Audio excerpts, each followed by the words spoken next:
올해는 3배가 훌쩍 넘는 매출 성장을 기록할 거고요. 영업이익은 5배를 훌쩍 넘기는 570%의 성장을 기록할 겁니다. 그럼에도 불구하고 이 기업의 주가는 1년 내내 횡보했습니다.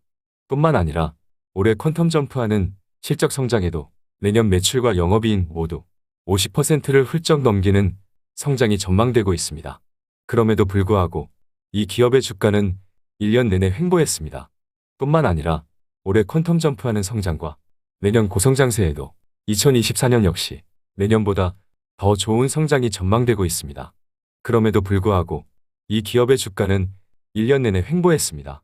에너지를 모으는 지루함의 길이는 다음에 이어질 상승의 크기에 비례합니다. 김떡상과 함께라면 인생에 많지 않은 떡상 기회가 매일같이 있습니다. 멤버십 가입을 눌러주세요. 안녕하세요. 김떡상입니다. 지난밤 미국의 소비자 물가지수 발표 결과를 함께 리뷰하는 라이브 방송을 했습니다. 중요한 뉴스였기 때문에 수만 명의 많은 분들이 함께 해주셨습니다. 늦은 밤 찾아주신 많은 분들께 다시 한 번 더 감사의 인사를 전하겠습니다.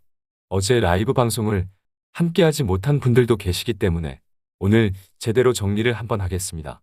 미국의 11월 소비자 물가지수 CPI가 전년 대비 7.1% 상승했고요.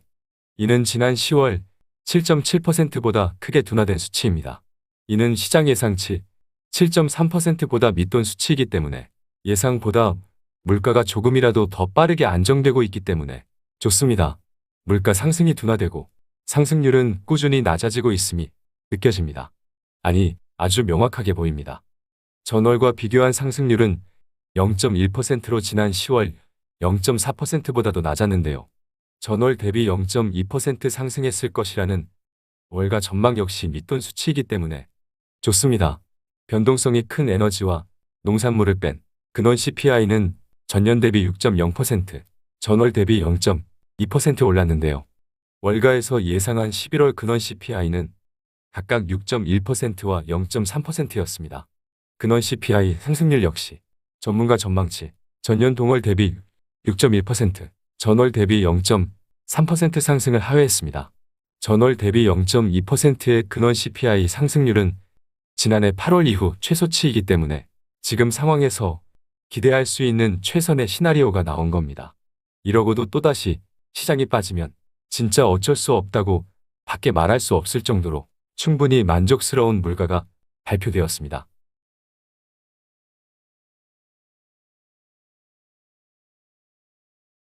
내용을 조금 더 자세히 뜯어보면 주거 비용과 식료품 물가가 여전히 큰 폭으로 올랐으나 다행히도 에너지 가격 하락세가 이를 상당 부분 상쇄한 것으로 보입니다.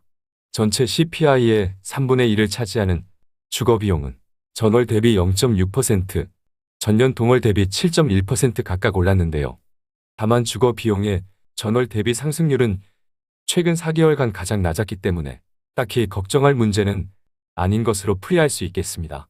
식료품 물가지수를 보면 전월보다 0.5%, 전년 동월보다 10.6% 각각 치솟았지만 전월 대비 상승률은 꾸준히 낮아지고 있네요. 그렇기 때문에 여전히 불안 요인이라고 볼 수 있는 주거 비용과 식료품 물가 역시 안정되는 흐름을 예상해 볼 수 있겠습니다. 에너지 물가지수는 휘발유 마이너스 2.0% 가격 하락에 힘입어 전월보다 1.6% 떨어진 것으로 나타났는데요. 하지만 에너지 물가는 1년 전보다 여전히 13.1% 높은 상태입니다. 올해 2월 3월에 전쟁이 터지면서 그때부터 지속적으로 에너지가 급등을 했었기 때문에 어차피 에너지 가격 역시 기고 효과로 인해 내년 2분기에는 당연하게 빠르게 안정될 것이기 때문에 시간의 문제로 보면 되겠습니다. 11월 CPI 내용을 보니 미국의 물가 상승 속도가 느려지기 시작했음을 보여주는 신호로 보이고요. 그래서 연준의 금리 인상 속도 조절 계획에 힘을 실어줄 것으로 예상됩니다.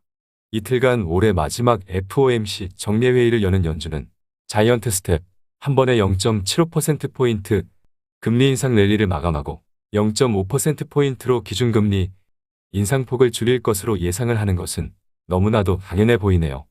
코로나 사태와 러시아 우크라이나 전쟁에 따른 공급망 차질과 에너지 위기가 완화하고 있다는 점에서 내년에는 물가 오름세가 더 크게 꺾일 것으로 예상을 하는 것도 전혀 무리가 없겠습니다.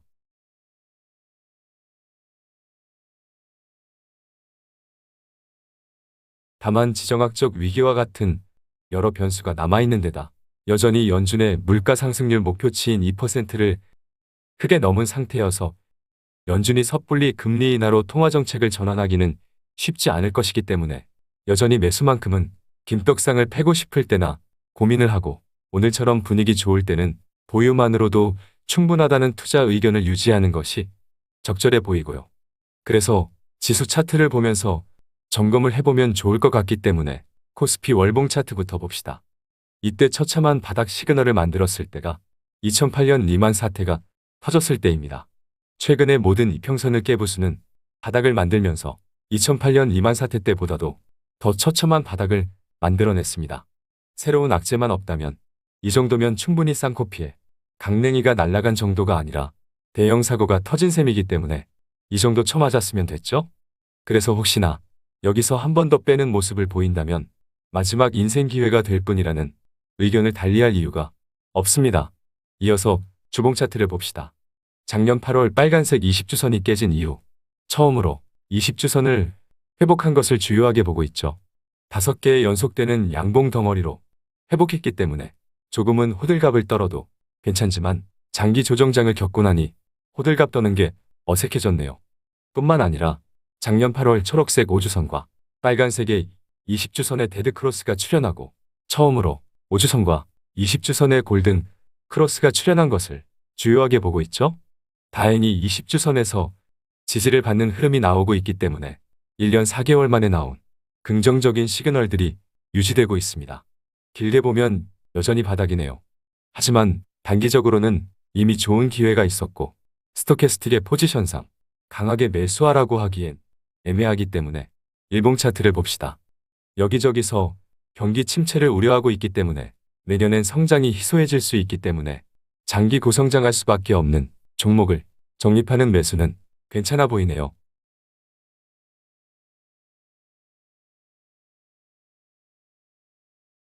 초록색 5일선과 빨간색 21선, 파란색 61선, 주황색 121선이 한 점에 수렴하며 에너지를 모으고 있습니다.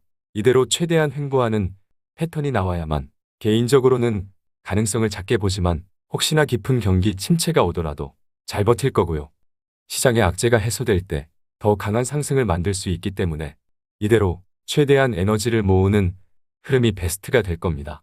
추가로 개인적인 의견을 더하자면 미국의 고용 상태가 좋기 때문에 깊은 경기 침체를 준비하는 것이 적절한지에 대한 의문이 있고요. 뭐 하나 해결되지 않은 시장의 악재들인 물가도, 금리도, 전쟁도, 코로나도, 중국의 봉쇄도, 유럽의 경기 침체도 모두 더 이상 시장을 흔들어대며 괴롭히기에는 새롭지 않고요. 무섭지 않고요. 오히려 지겹게 느껴질 뿐입니다. 따라서 지금은 잘 보유하고요.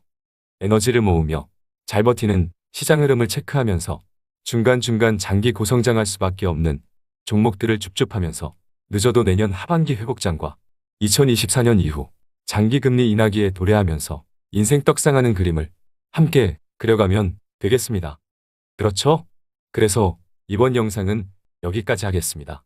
지난 실질적인 고점은 여기가 아니라 여기였고요. 그래서 사실상 2년을 조정받은 셈입니다. 너무너무 사랑했던 구독자 친구들이 너무너무 괴로워했고요. 저 역시 내색은 안 했지만 너무너무너무 힘이 들고 괴로워서 솔직히 찌질한 얘기라 말하기 창피하지만 혼자 울기도 했습니다. 하지만 덕분에 큰 그림이 그려지기 시작했고요. 거짓말 같겠지만 신기하게도 미래가 보이기 시작했습니다. 델타 변이와 오미크론 등의 변이 바이러스 변수를 전혀 예상하지 못하고 작년 내내 일시적인 인플레이션이라고 외쳤던 파월 의장의 말에 동감했고요. 상상도 못했던 전쟁까지 터지며 정말 너무너무 사랑하는 친구들이 떠나갔습니다. 하지만 이제는 저 위로 올라갈 수 있는 미래가 보이는 초능력이 생겼기 때문에 사랑하는 친구들을 만날 수 있습니다. 오겐키 데스까?